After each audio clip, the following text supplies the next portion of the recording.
This is how we made $35,000 on our very first flip.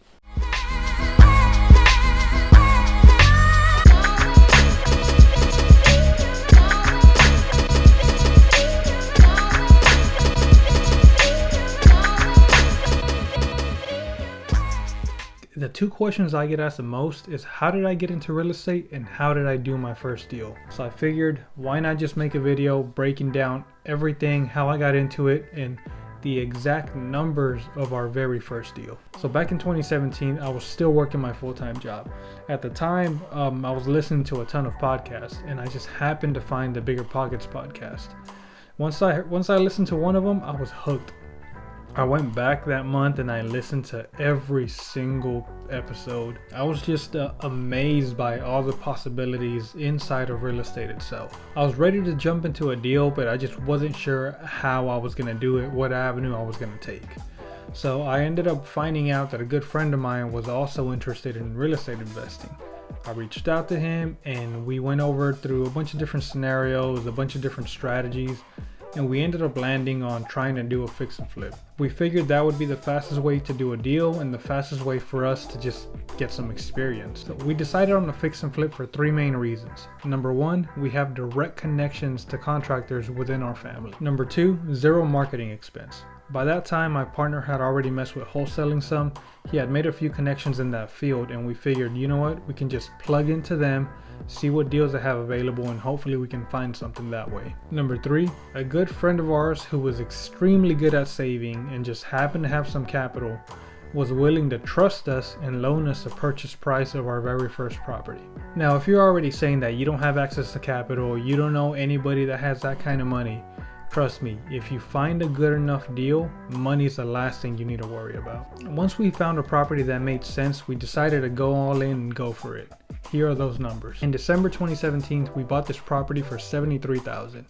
We spent a total of $27K rehabbing it. This included countertops, carpet, we're redoing some of the original wood floors, interior exterior paint, light fixtures, bathroom fixtures, all the little odds and ends. I even built a barn door on this thing myself, which I'll never do again.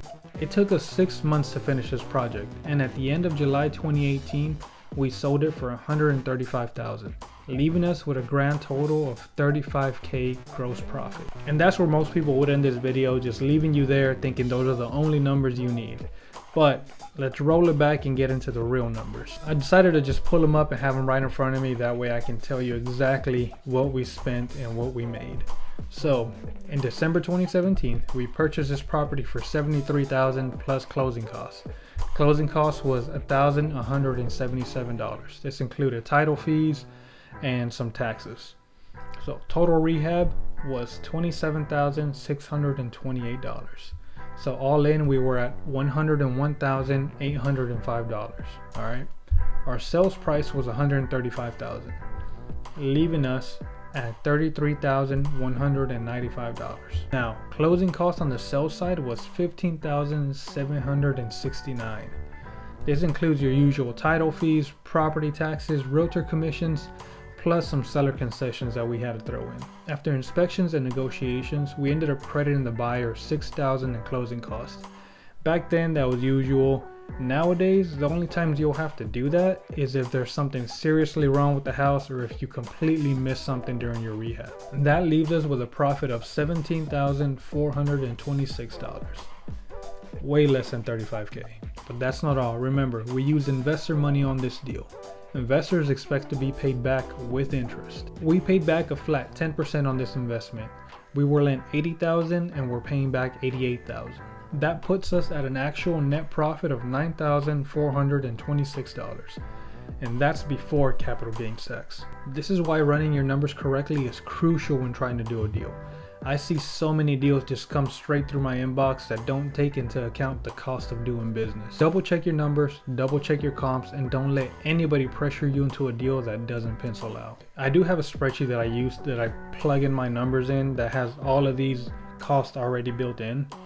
And I'm working on simplifying it some. That way, if you're new, it's easy for you to just plug in your numbers, to look at it and understand exactly what your profit would be and if that's enough margin for you. If you'd like a copy of it, just let me know below. I'll post a link down there as soon as it's done. And guys, thanks again. Thanks for watching, and I'll see y'all here on the next one.